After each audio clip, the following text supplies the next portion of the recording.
Hi everyone. So this is Dom. I haven't recorded anything, in fact, for quite a while.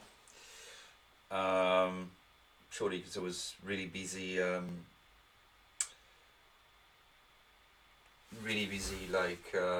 trading directly. So I haven't had time to record anything much. And my original plan was to post something every day and to share stuff here. I obviously tend to do some work with some people. I sort of train on order flow and, generally speaking, more precisely, what I actually do myself and the way I trade. But I want to do something where I share video every day, and I share, obviously I can't go in all the details I would be going because it would take quite a while. So it's not sort of same level of details I'm going to on a one-to-one basis, but this is just sharing what I use, what works, what doesn't work for me, etc., etc. So hopefully you'll find this helpful. If you already know this, then fine, perfect. If you've got any questions, please feel free to ask. It's just really to share something, So as a reminder, if you've seen previous sort of videos I posted, I effectively used Sierra charts, so that hasn't changed. I've simplified a great deal what I do and what I use. Fortunately, the recorder doesn't take the whole of my screen because I've got a big 4K screen, so it's cut off when there's still a little bit at the side of my screen which isn't showing.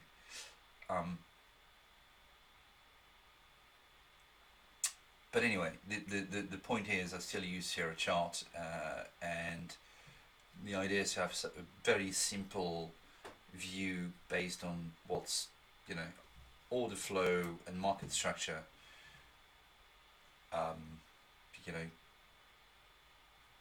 Essentials, so to speak, at least essentials for me. So what's essential for somebody might be completely different from somebody else. I'm not. This is not a nothing is carved in stone. Nothing is a rule. There's no rules in trading. The rules is whatever works for you works for you. But this is just to say this is the platform, the view, the desktop view that I use, the dashboard view that I use, that which works for me. So very simply, I look at various footprint charts, as you can tell here. So here I have a sort of 30 minutes one, which is going to give me essentially what I want to look at is really areas of supply and demand. As you can see here, a lot of supply in red.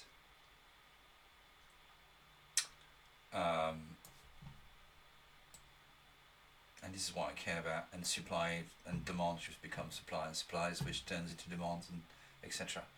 These are natural from an order flow sort of execution point of view. These are natural areas of what one might call support and resistance. Okay, so that's what I look at here. Another view would be to have still the same principle, but here there's no supply and demand involved. It's just looking at the actual footprint. I'm using the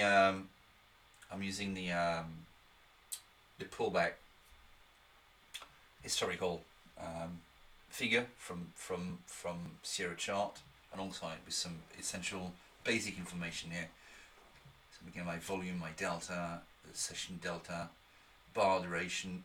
We're talking about a range bar, so the bar duration varies, and then however I'm looking at the speed effectively of volume per second. And as you can see, there's a little more to it than that, because I also look at various degrees of imbalances and so on. But effectively, whenever you see the pullback being a positive one at the bottom of the each bar. This tends to indicate some sort of a trend, or at least continuation in the current move. So that could be a small move. I mean, here, if you were, I'm not, but if you were to be long here, and you were in a trade here, you'd obviously have each bar confirming the sort of, this small movement where we go, roughly speaking, from 1869 to 1882. And here I've got the real-time sort of pullback as well, as opposed to the historical. So here you can see that we may well be reversing.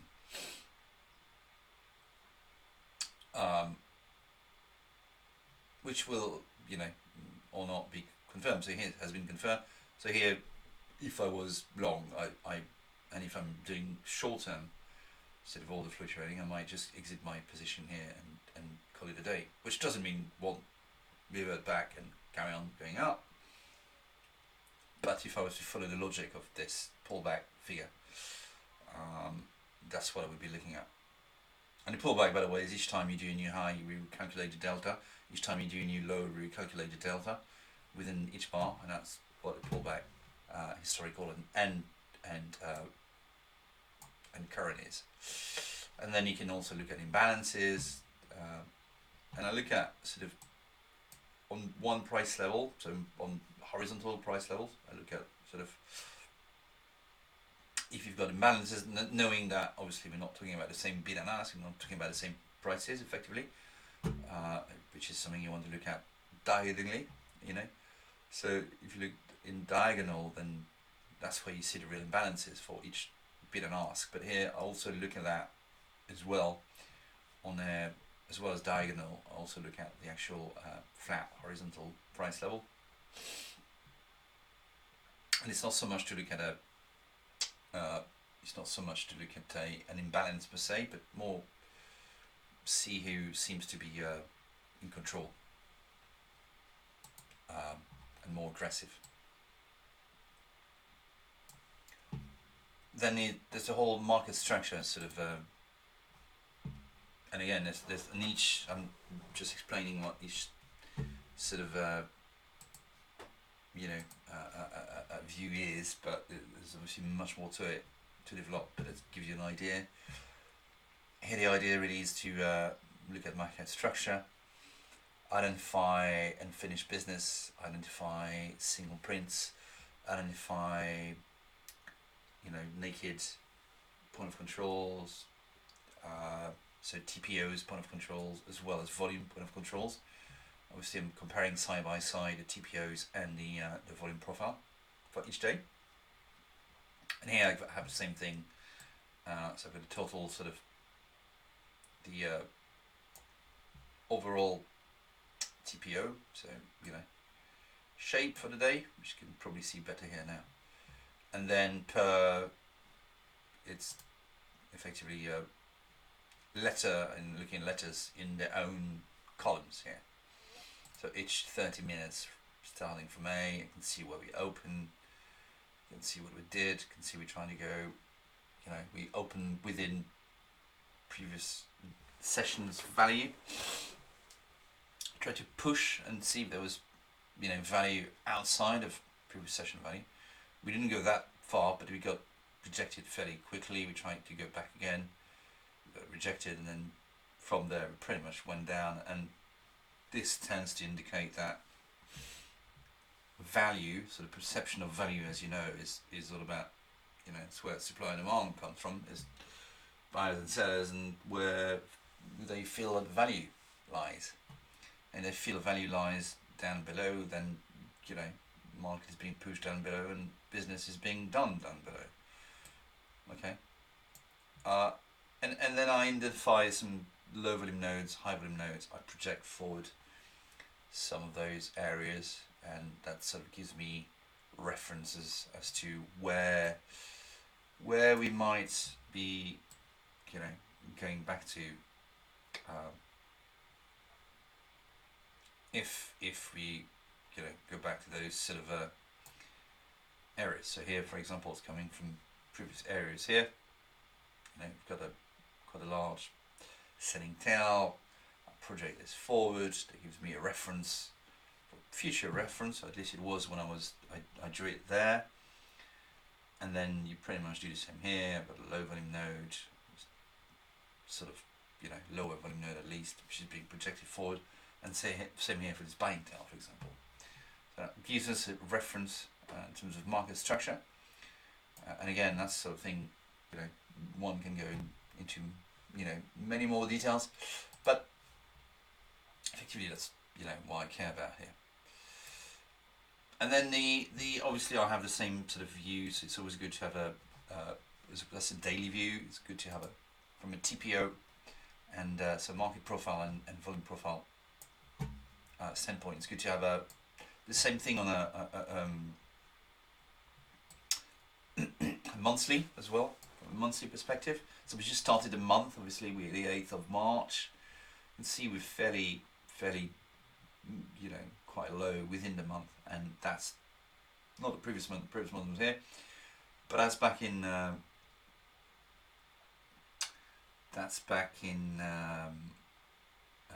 December. Is it? Sorry, March, February, Jan, December. That's November.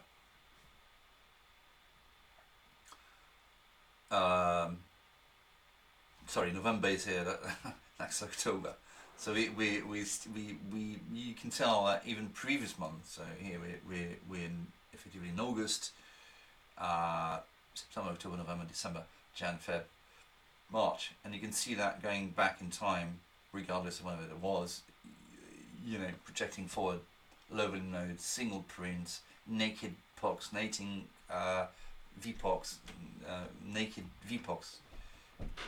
And if you project it forward, then you get into areas where even if value was perceived to be much higher, we always tend to go back to sort of incomplete, and not to be mixed up with unfinished business, but what I'm calling incomplete sort of business here.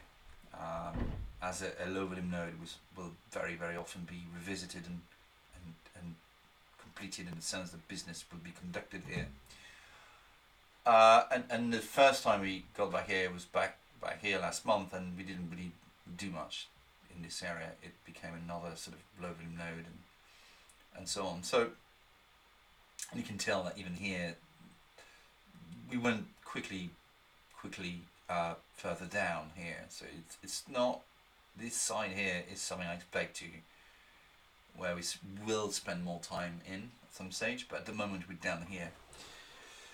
And within this, that October's value, and it looks like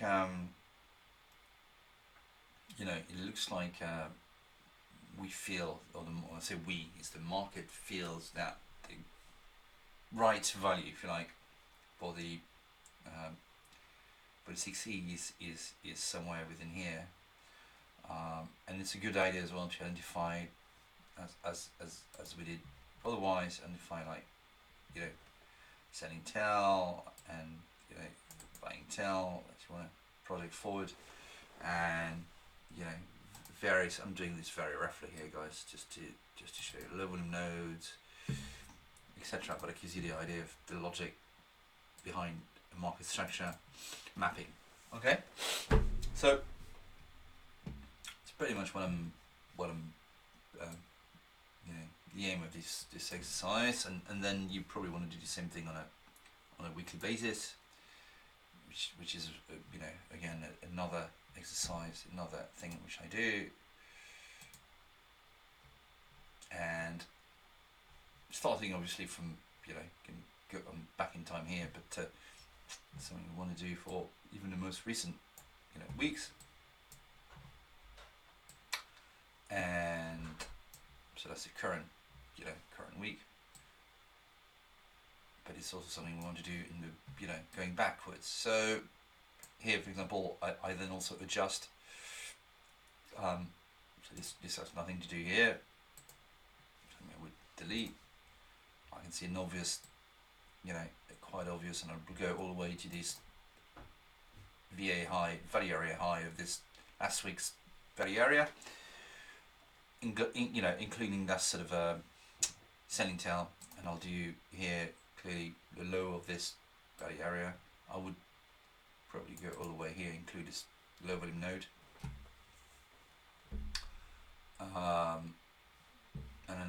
and highlight as well this buying tail here. Okay, and then you can decide for the past sort of area in terms of market structure, which was here, whether it's still valid or not. Which in this case, well, you know, look at the business which has been done. There was clearly a big, obviously that originates from here. A lot of the volume was done here, some here, some here. So, you know, I would probably need to adjust this, and that's pretty much the exercise that I do every week, and if not every day. But as I said, here I'm just the idea is just to show the big lines and you know, trying to take into account what has been executed, and I probably would keep on this side here. Why? Because volume hasn't been sort of, you know, there was no real volume. We always encountered sort of, you know, selling tail in that case, buying tails in this case, a little bit of node in this case. So that's something I would, that's how I would keep it. And anyway, they give me reference points in the future, and obviously, you know, areas we might well get back to. Sorry. You know, we can identify a zone here, which then you may want to decide and assess whether last week was, you know, that should be discounted as last week, some volume and transactions, effectively, if you like, a business, if you want to look at it this way, was sort of executed here last week, which in this case is a selling tail. Yes, it could well imagine that. Yeah, that's probably, or you could give it another color. Some are more important than others, and it really depends how you want to look at it. But that's how I tend to look at it. Okay, here's an example. I you know, got some shape of last week is fairly ugly, but definitely you know, a buying tail here. I personally probably would highlight this whole area where we're about to get into. All right. Anyway, so that's the sort of view I tend to have daily, weekly, monthly, and then I look at other sort of charts and, you know, and different breakdown of sort of footprints, and looking at a delta per price level, and etc. etc. But essentially, it's always the same thing in sort of various slight different ways, or times I'm looking at it. And then I tend to look at Marimath quite a bit here, and I look at it on a daily basis. So I really won't get into the I won't get into the details of this, because that's quite complex and very often not properly used either, from what I've seen. There's a Sierra chart study for Marimath, which is wrong. So that's not the Sierra chart one. That's the proper one, which calculates the way it should, and effectively in the big lines, this is sort of a GAN projections lines, fractal sort of analysis, and it shows you points of you know, reverse, fast reverse, main oversold, extreme oversold, same overbought, and real main reversal being the main pivot point, and so on. As you can see here, we think that we may well go all the way to 1840, and then I can look at it obviously in hourly, which is something else. So find this 1840, which on an hourly basis is a main oversold as opposed to an extreme.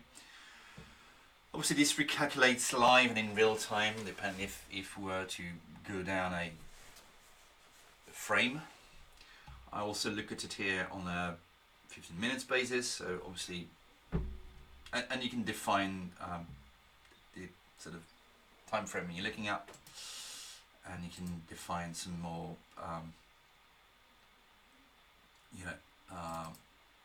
you can define the frame size, which has to be adjusted according to the actual what you're looking at here in terms of 15 minutes or 30 minutes, 60 minutes, and so on. And here I'm doing exactly the same thing where I've added the cumulative delta. I'm looking at it on a 30-minute basis, so it's the same area, plus I've got displayed supply demand protected zones. So I'm sort of combining, several components here. And that is not something I would use alone as a training setup, by the way, or signal or anything. It's just a confirmation.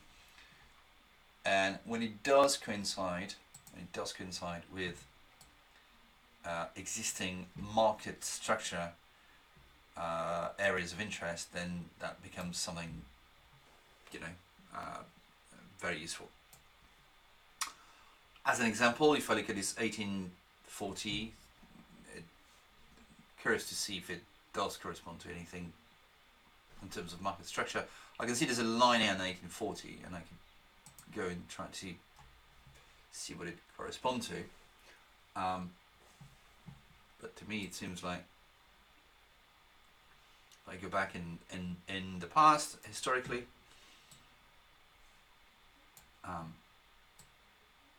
I can see this 1840 line is,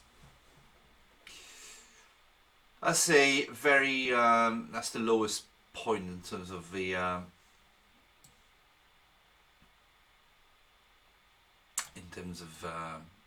projected low volume node on a given past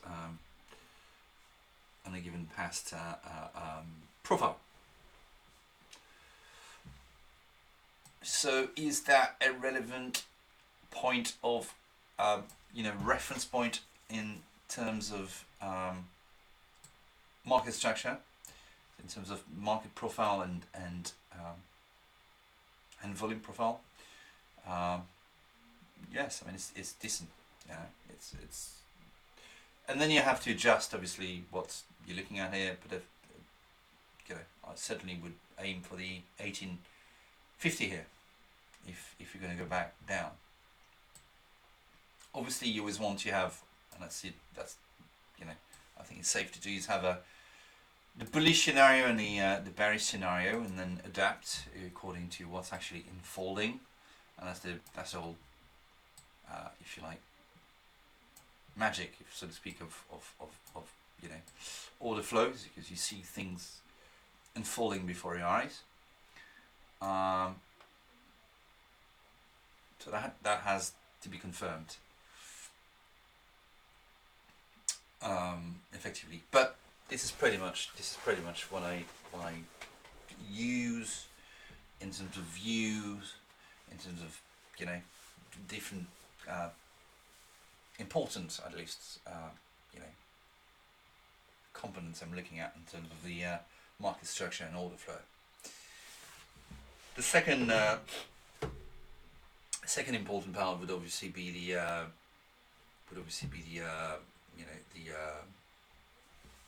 DOM, so the order book. And